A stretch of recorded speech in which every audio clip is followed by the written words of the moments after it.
बिस्मिल्लाहिर्रहमानिर्रहीम। अब हम एमसीक्यूज़ ग्रुप थ्योरी के जो एमसीक्यूज़ सॉल्व कर रहे हैं उसमें क्वेश्चन नंबर 8 के एमसीक्यूज़ सॉल्व करेंगे।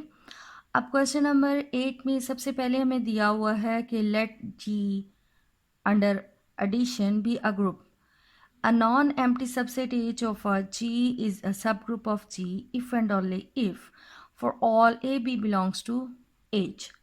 अब यहाँ पर हमारे पास G के लिए ऑपरेशन जो है वो एडिशन का है और हमारे पास जो H है वो भी G का subgroup with respect to addition ही होगा। तो फिर हमारे पास जो सब ग्रुप टेस्ट है उसमें ये होता है कि जो एज के एलिमेंट्स हैं वो a star b inverse belongs to H. अब चूँकि यहाँ पर जो ऑपरेशन है वो हमारे पास प्लस है, जिसकी वजह से अब यहाँ पर हमारे पास यानी ए प्लस बी का इन्वर्स, अब चूँकि विद रिस्पेक्ट टू एडिशन हम चेक कर रहे हैं तो बी का इन्वर्स जो है नेगेटिव ऑफ बी आ जाएगा। तो हमारे पास यानी जो सब ग्रुप के लिए टेस्ट बनता है वो फिर a plus negative of b belongs to H होगा, क्योंकि यहाँ पर बी जी के लिए ऑपरेशन जो है वो पॉजिटिव है। तो करेक्ट ऑप्शन इसमें फिर बी आ जाती है। The next is the union of two subgroups H and K of a group G is a subgroup of G if and only if. अब दो सब ग्रुप्स का यूनियन जो है वो मे और मे नॉट बी अ सब group होता है। दूसरा ये कि यहाँ पर वो यूनियन ऑफ दो सब ग्रुप्स एच एंड के की बात कर रहे हैं, तो एच इंटरसेक्शन के इज़ एम्प्टी, ये तो ऑप्शन बिल्कुल गलत है। इसकी वजह यह है कि एच भी सब ग्रुप है और के भी सब ग्रुप है, एटलीस्ट आइडेंटिटी एलिमेंट इन दोनों में कॉमन होगा, इसलिए ये एच इंटरसेक्शन के जो है वो एम्प्टी नहीं हो सकता। और दूसरा ये जो यहाँ पर दिया हुआ है आइदर एच इज़ एम्प्टी और के इज़ एम्प्टी, तो अगर ये हम ऑप्शन देखते हैं कि एच इज़ एम्प्टी एंड के इज़ एम्प्टी तो ये भी फॉल्स हो जाती है, क्योंकि हमें दिया हुआ है एच एंड के आर सब ग्रुप, और सब ग्रुप के लिए लाजमी है कि ना तो एच एम्प्टी हो और ना ही के जो है वो एम्प्टी हो। तो union of two subgroups H and के ये तभी पॉसिबल है जब यहाँ हमारे पास जो सब ग्रुप के है एच है वो के में मौजूद हो या के जो है वो एच में मौजूद हो। तो इस वजह से ये करेक्ट ऑप्शन इसमें बी आ जाती है। और यहाँ पर जो ये डी ऑप्शन दी हुई है कि either H is not empty और के इज़ नॉट एम्प्टी, तो ये भी जो है वो ऑप्शन गलत होती है, क्योंकि union of two subgroups H and के मे और मे नॉट बी अ सब ग्रुप, ये डेफिनेट सब ग्रुप तभी होगा जब एच जो है वो के में कंटेन हो या के जो है वो एच में कंटेन करता हो। अब यहाँ पर हमें दिया हुआ है कि let H be a subset of a group G then H is a subgroup of G if and only if. तो हमारे पास एच जो है वो सब ग्रुप है, तो ये तभी पॉसिबल है जब H square is equal to H and H inverse is equal to. H इसमें करेक्ट ऑप्शन हमारे पास ये आ जाती है। यहाँ पर जो ये दिया हुआ है कि H cube is equal H inverse, ये पॉसिबल ही नहीं है। और यहाँ पर नेक्स्ट अब है कि let H and K be two subgroups of a finite group G then for any a belongs to G, यानी ए जो है वो जी का कोई एक एलिमेंट है और एच एंड के जो हैं वो जी के सब ग्रुप हैं। तो यहाँ पर अब जो ऑप्शन दी है ए और एच यूनियन के, तो ये पॉसिबल नहीं है कि हम यहाँ पर एच यूनियन के लें और यहाँ पर हमारे पास इंटरसेक्शन आ जाए।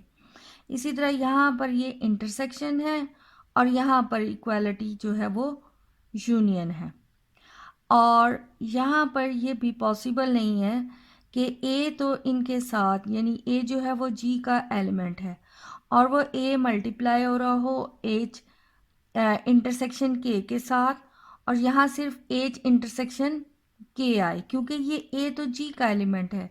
ये ज़रूरी तो नहीं है कि वो एच में है या के में है, जिसकी वजह से वो डिज़ोल्व हो गया। यानी इस वजह से ये भी ऑप्शन जो है वो गलत हो जाती है। तो सिर्फ यहाँ पर ये ऑप्शन हमारे पॉसिबल है कि अगर हमारे पास एच एंड के जो हैं वो सब ग्रुप ऑफ जी हैं, तो उनका इंटरसेक्शन के साथ अगर ए का हम कोई एक एलिमेंट मल्टीप्लाई करते हैं तो वो ए एच इंटरसेक्शन ए के ही इक्वल आएगा। तो सी इसकी जो है वो करेक्ट ऑप्शन बनती है। The next is let H be a subgroup of a group G if H a inverse is equal, यानी इसके एलिमेंट्स किस तरह हैं, एच ए इनवर्स। देन अब हमारे पास यहाँ पर अगर हम ये इन्वर्स अप्लाई कर दें तो ए इन्वर्स पहले आ जाएगा और साथ में हमारे पास एच का इन्वर्स आ जाएगा। और एच तो यहाँ पर हमारे पास देखा जाए तो ए इन्वर्स वाली ऑप्शन ये है और इधर से हमारे पास ये ऑप्शन बनती है। तो यहाँ पर जब हम इन्वर्स अप्लाई करते हैं तो ए इन्वर्स एच इन्वर्स आ जाता है, और चूँकि एच इज़ अ सब ग्रुप तो H inverse is equal H होता है। इस वजह से यहाँ पर ये इसकी जो है ये करेक्ट ऑप्शन बनेगी, क्योंकि ए इन्वर्स और ये H inverse is equal to H U K subgroup है, इसलिए ये इसकी बनती है। यहाँ पर ये कुछ ये कह सकते हैं, लेकिन जो सबसे बेस्ट ऑप्शन है वो यही है। नेक्स्ट है हमारे पास कि every cyclic group is, her cyclic group जो है वो अबिलियन लाजमी होता है, इसलिए बेस्ट ऑप्शन इसकी अबिलियन है। हर साइक्लिक ग्रुप जो है ज़रूरी नहीं कि वो फाइनाइट हो, हर साइक्लिक ग्रुप ज़रूरी नहीं है कि वो इन्फिनिट हो, तो लेकिन हर साइक्लिक ग्रुप जो है वो अबिलियन होता है, इसलिए इसकी बेस्ट ऑप्शन सी आ जाती है। The next is which of the following statement is true? Rational number with respect to addition दिया हुआ है, तो rational number is an abelian group but not cyclic. Rational number is a cyclic but not abelian. Rational number is an abelian as well as cyclic, neither abelian nor cyclic। तो जो rational numbers with respect to addition है ये abelian group तो होते हैं लेकिन cyclic group नहीं होते, क्योंकि इनमें कोई जनरेटर नहीं है, यानी कोई एक ऐसा एलिमेंट हमारे पास नहीं आएगा जिससे हम सेट ऑफ रैशनल नंबर जो हैं वो कम्प्लीटली जनरेट कर सकें। लेकिन ये रैशनल नंबर जो हैं वो ग्रुप भी होते हैं और ग्रुप के अलावा ये अबिलियन ग्रुप भी होती हैं। तो करेक्ट ऑप्शन इसमें ये बनती है ए पार्ट, क्योंकि ये अबिलियन भी हैं और ये साइक्लिक नहीं है। तो बाकी यानी ये तो चूँकि साइक्लिक नहीं है इसलिए ये गलत, और अबिलियन है और साइक्लिक भी नहीं है तो यहाँ पर वो साइक्लिक कह रहे हैं, और यहाँ पर ये दिया हुआ है कि Q is neither abelian nor cyclic, तो ये भी गलत होगी। द नेक्स्ट इज एवरी सब group of a cyclic group, जो हर साइक्लिक ग्रुप होता है उसका सब ग्रुप भी साइक्लिक होता है। अब नेक्स्ट हमें दिया हुआ है कि which of the following statement is true, कि order of a cyclic group is not equal to the order of its generator. तो याद रखें कि जो भी साइक्लिक ग्रुप है उसके जनरेटर का ऑर्डर हमेशा साइक्लिक ग्रुप के ऑर्डर के इक्वल आएगा। तो ये भी फिर ऑप्शन गलत हो जाती है कि साइक्लिक ग्रुप जो है उसका ऑर्डर वो जनरेटर के इक्वल नहीं है, is always less than the order of its generator और is always greater than the order of its generator. तो करेक्ट ऑप्शन इसमें डी है, क्योंकि order of a cyclic group हमेशा ऑर्डर ऑफ इट्स जनरेटर ये दोनों आपस में इक्वल होते हैं। जो साइक्लिक ग्रुप का ऑर्डर होगा वही उसके जनरेटर का ऑर्डर होगा। The next is let G 0 1 2 3 ये रेजिड्यू क्लास ऑफ मॉडुलो 6 दिया हुआ है अंडर एडिशन और एच इसका सब ग्रुप है। Then 0 plus H and 1 plus H यानी हमारे पास कोसेट्स हैं। अब 0 प्लस एच का मतलब है कि हमने इसमें ज़ीरो जब हम इसमें इसका लेफ़्ट कोसेट ज़ीरो के साथ जब फाइंड करते हैं तो ज़ीरो इनमें ऐड होगा तो 0 2 एंड 4 ही आता है। तो ये ऑप्शन फिर गलत है 1 3 एंड 5। अगर हम इसमें 1 प्लस एच करते हैं, एच हमारे पास जो है वो 0 2 एंड 4 है। अगर 1 प्लस एच करते हैं तो 1 प्लस 0 1 1 प्लस 2 3 एंड 1 प्लस 4 5। तो हमारे पास ये 1 प्लस एच ये 1 3 एंड 5 आ जाती है, जो ये करेक्ट ऑप्शन है। अब यहाँ 1 plus H is equal H दिया हुआ है, जहाँ 1 प्लस एच हमारे पास 1 3 5 निकली है, जबकि एच हमारे पास 0 2 4 है। तो ये भी ऑप्शन जो है वो गलत हो गई। अब 1 प्लस एच इज़ इक्वल जी दिया हुआ है। 1 प्लस एच जब हमने निकाला है इसका लेफ्ट को सेट तो हमारे पास 1 3 5 आया है, जबकि जी में कंप्लीट 0 1 2 3 4 5 है। इसलिए इसकी ये डी ऑप्शन भी रॉन्ग हो गई। हमारे पास सिर्फ करेक्ट ऑप्शन इसमें बी आ जाती है। द नेक्स्ट इज़ कि हमारे पास है कि लेट जी अगेन जो है वो रेजिड्यू क्लास ऑफ मॉडुलो 6 दिया हुआ है और इसमें हमारे पास एच जो है वो 0 2 4 है, इस अ सब ग्रुप ऑफ जी।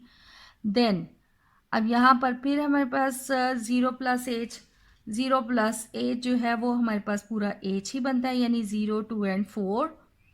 तो यानी यहाँ पर ही अगर हम सॉल्व कर लें तो 0 प्लस एच हमारे पास आ जाता है 0 2 एंड 4 ही आता है। तो 0 प्लस एच और यही हमारे पास 0 2 एंड 4 है और 0 2 एंड 4 का मतलब ये एच ही है, यानी कि 0 plus H is equal H ही है। तो इसका मतलब है ये करेक्ट ऑप्शन इसमें बी आ जाती है।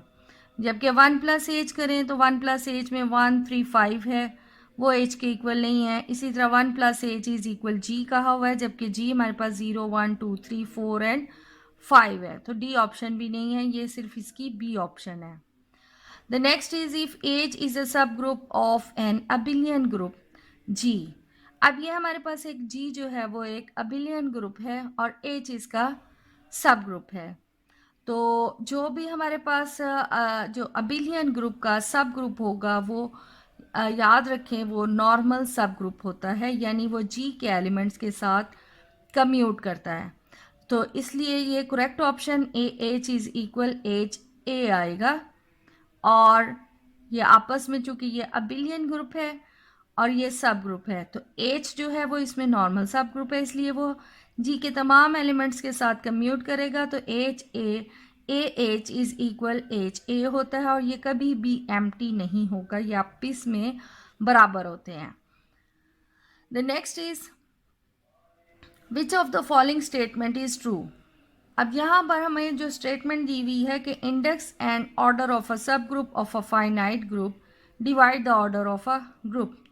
तो ये स्टेटमेंट जो है वो लेंग्रांज थ्योरम की है कि लेंग्रांज थ्योरम ये कहता है कि जब एक हमारा ग्रुप जो है वो फाइनाइट है तो उसके सब ग्रुप का ऑर्डर और इंडेक्स यानी कि कोसेट्स की तादाद, जो कोसेट्स की तादाद होगी उसको हम इंडेक्स कहते हैं और इंडेक्स और ऑर्डर ऑफ अ सब ग्रुप जो है वो फाइनाइट ग्रुप को डिवाइड करता है, फाइनाइट ग्रुप के ऑर्डर को डिवाइड करता है। तो इसलिए ये लेंग्रांज थ्योरम की स्टेटमेंट है, ये करेक्ट है। नेक्स्ट है index of a subgroup of finite group does not divide the order of a group, ये गलत है क्योंकि इंडेक्स हमें लेंग्रांज थ्योरम की मदद से पता है कि इंडेक्स जो है वो ग्रुप के ऑर्डर को डिवाइड करता है। Order of a subgroup of a finite group does not divide the order of a group, ये अगेन रॉन्ग है क्योंकि ऑर्डर ऑफ अ सब ग्रुप जो है वो लेंग्रांज थ्योरम की मदद से हमें मालूम है कि वो ग्रुप के ऑर्डर को डिवाइड करता है। Neither index nor the order of a subgroup of finite, यानी ये भी गलत है कि यहाँ पर वो कह रहे हैं कि ऑर्डर भी नहीं डिवाइड करता और इंडेक्स भी नहीं। तो लैग्रांज थ्योरम की वजह से हमें मालूम है कि index and order of a सब group of a finite group divide the order of a group. Next is, which of the following statement is true? The index of a subgroup of a finite group does not divide the order of a group. ये wrong है क्योंकि Lagrange theorem हमें यही कहता है कि index of a subgroup of finite group जो है वो ग्रुप के ऑर्डर को डिवाइड करता है। The next is the order of an element of a finite group divides the order of the group. जो हमने लैग्रांज थ्योरम है वो यही कहता है कि इंडेक्स भी और सब ग्रुप भी ऑर्डर ऑफ ए ग्रुप को डिवाइड करता है, और जो इसी का सब ड्राइव किया गया है कि ऑर्डर ऑफ एन एलिमेंट वो भी ग्रुप के ऑर्डर को डिवाइड करता है, इसलिए करेक्ट ऑप्शन इसमें बी आ जाती है। आगे देखते हैं कि order of a subgroup of a finite group does not divide the order of a group. ये रॉन्ग है क्योंकि लैग्रांज थ्योरम यही कहता है कि ऑर्डर भी जो है वो ग्रुप के ऑर्डर को डिवाइड करता है। The next is neither index nor the order of a subgroup of a finite group divides the order of a group. तो ये भी गलत है क्योंकि दोनों ही इंडेक्स भी और सब ग्रुप का ऑर्डर भी फाइनाइट ग्रुप का ऑर्डर को डिवाइड करते हैं। The next is, which of the following statement is true? Index of a subgroup of a finite group does not divide the order of a group. Wrong. The order of a subgroup of a finite group does not divide the order of a group. ये भी wrong है क्योंकि Lagrange theorem के anti है। The next is, any group of prime order is cyclic. तो ये हमारे पास एक पेट रिजल्ट है कि जो भी ग्रुप ऑफ प्राइम ऑर्डर होगा वो ज़ाते खुद साइक्लिक होगा। नेक्स्ट है, which of the following statement is true? The index of a subgroup of a finite group does not divide the order of a group. Wrong. The order of a subgroup of a finite group does not divide the order of a group. Again wrong. Any group of prime order has a non-trivial subgroup. Any group of prime order has no non-trivial subgroup. अब ये हमें यहाँ मालूम है कि any group of prime order is cyclic.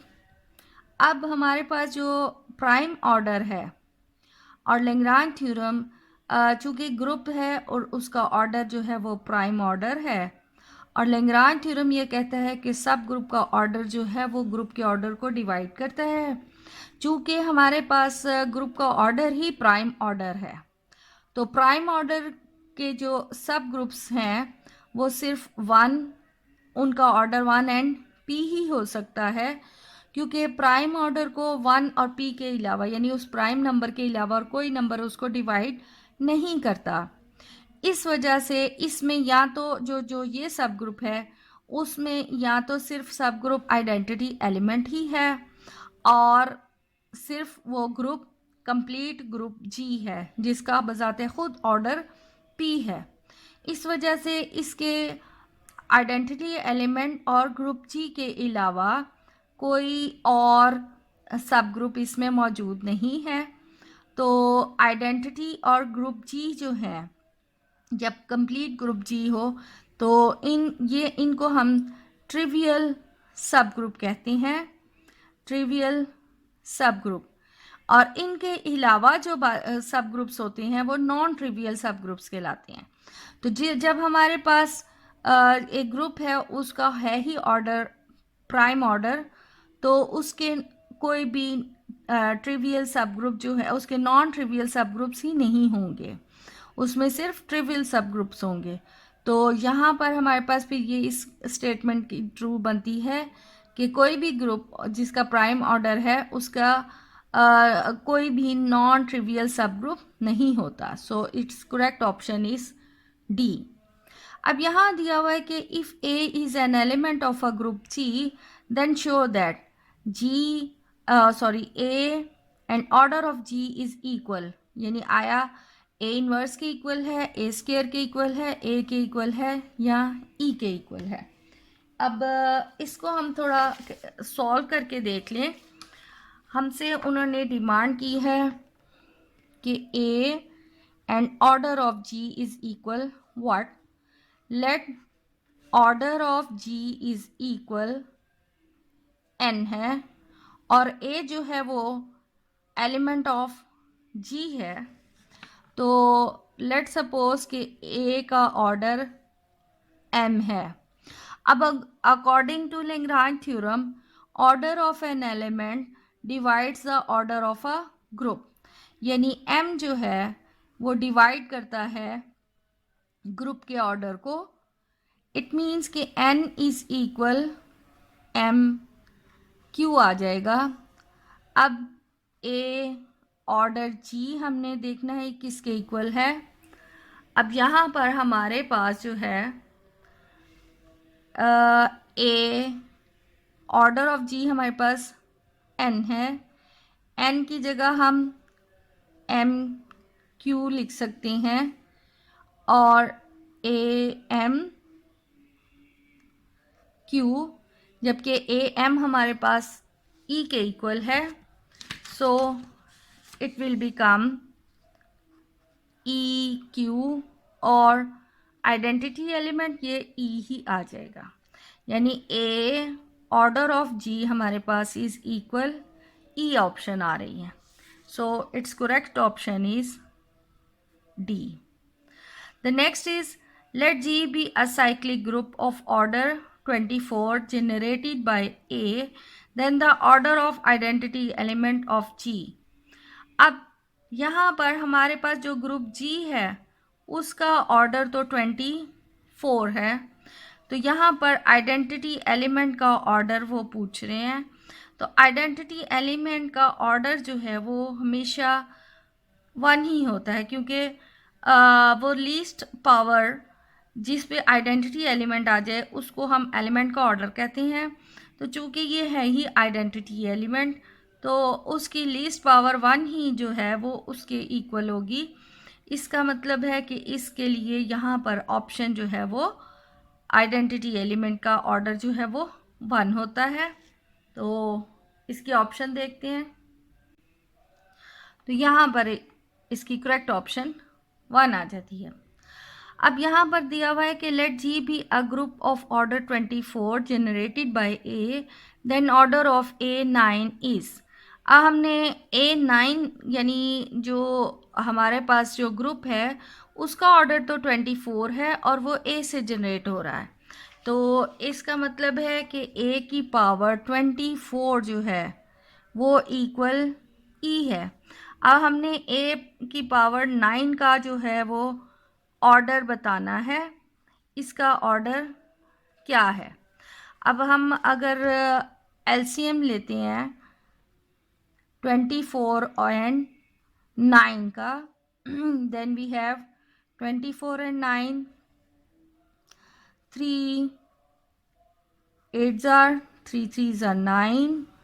तो यहाँ पर अब ये हमारे पास 3 1 जार 3 एंड 8, तो 8 1 जार 8 आ रहा है, यानी इनका एलसीएम हमारे पास आ रहा है 3 इंटू 3 इंटू 8, यानी कि 3 3 जार 9, तो 9 8 जार 72.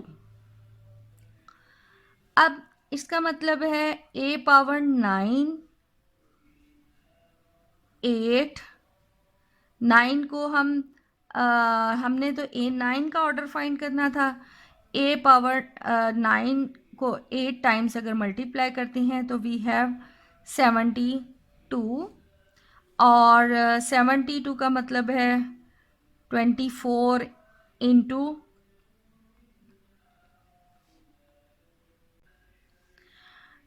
3 जार 72, और 8 24 हमारे पास जो है वो E है. इट मीन्स A9 का ऑर्डर जो 8 है वो यानी E के इक्वल आएगा, यानी A9 का हमारे पास कैलकुलेट हो गया कि ऑर्डर जो है वो 8 आ जाता है. A9 का ऑर्डर हमारे पास 8 कैलकुलेट होता है, तो यहाँ पर हमारे पास A9 का ऑर्डर 8 करेक्ट ऑप्शन है. Next is, let G be a group of order 24 generated by A, then order of A10 is. अब अगेन इन्हीं स्टेप्स में हमने काम करना है। हमारे पास A24 जो है वो E है, हमने ऑर्डर ऑफ A10 कैलकुलेट करना है, तो हम एलसीएम पहले निकाल लेंगे 24 एंड 10 का। तो 24 एंड 10 का हम अगर एलसीएम निकालते हैं तो 2 1 ज़ार 2, 2 ज़ार 4, 2 5 ज़ार 10 आ जाता है। तो यहाँ पर ये इसका एलसीएम निकलता है 2 इंटू 12 इंटू 5, ये इक्वल आ जाता है 120 के, यानी A power 10 into 12 is equal हो जाएगा A120। अब 120 को अगर हम 24 के हिसाब से लिखें तो A24 power 5, it means order of 10 हमारे पास जो है वो 12 आ गया। यहाँ पर हमारे पास इसकी करेक्ट ऑप्शन जो है वो A आ जाती है।